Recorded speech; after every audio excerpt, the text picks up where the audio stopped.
ఈ న్యూమరికల్ మనం అబ్జర్వ్ చేద్దామంటే ఏంటంటే థర్మల్ ప్రాపర్టీస్లో ఉన్నామంటే థర్మల్ ప్రాపర్టీస్లో ఈ న్యూమరికల్ ఎలా అడుగుతున్నాడు అనేది relation between the colour and the temperature of the star is given by అంటున్నాడు. సో కలర్కి మన టెంపరేచర్కి రిలేషన్ ఏంటి, అసలు ఏంది, ఏ ఈక్వేషన్ ఇక్కడ మనకి ఎలా మనకి సాటిస్ఫై అవుతుంది అని చెప్పేసి అడుగుతున్నాడు. ఫస్ట్ కనుక అబ్జర్వ్ చేసినట్లయితే వీన్స్ డిస్ప్లేస్మెంట్లా ఇదే మనకి ఆన్సర్ అండి. ఏంది ఏంటంటే వీన్స్ డిస్ప్లేస్మెంట్లా మనకు తెలిసిందే. So lambda T is equals to some constant, మనకి సమ్ కాన్స్టెంట్ అంటే ల్యాండా టీకి రిలేషన్ ఎలా ఉంది 1/t అంటే.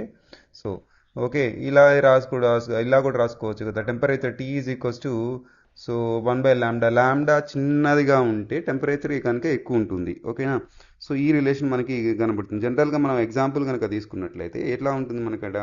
సో బ్లూ స్టార్ కనుక అబ్జర్వేషన్ ఉంటుంది, దాని బ్లూ యొక్క వేవ్ లెంత్ కొంత తక్కువ ఉంటుంది, అవునా కదా. కలర్ కనుక అబ్జర్వ్ చేసినట్లయితే సో రెడ్ కన్నా సో బ్లూ స్టార్ మనకి ఎక్కువగా వేవ్ లెంత్ ఉంటుంది, తక్కువ వేవ్ లెంత్ ఉంటుంది మనకి, అవునా. So so blue star is a much hotter అన్నట్టు ఇక్కడ మనకి. Okay, compare to red star మనకి.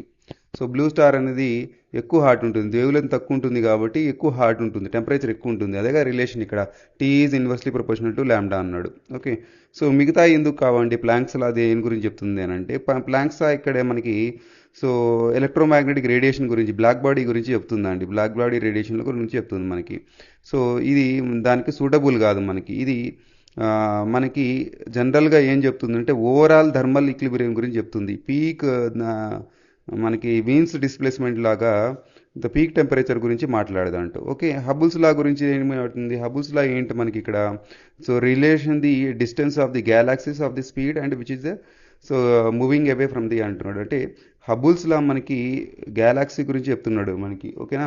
సో లాస్ట్ మనకి ఫోర్త్ వన్ ఫ్రాన్హోఫర్ డైఫ్రాక్షన్ లా ఇది కానే కాదు మనకి. డిఫ్రాక్షన్ ఎట్లా అంటే బెండింగ్ ఆఫ్ లైట్ మన ఫ్రమ్ ది అబ్స్టాకిల్ కదా మనకి.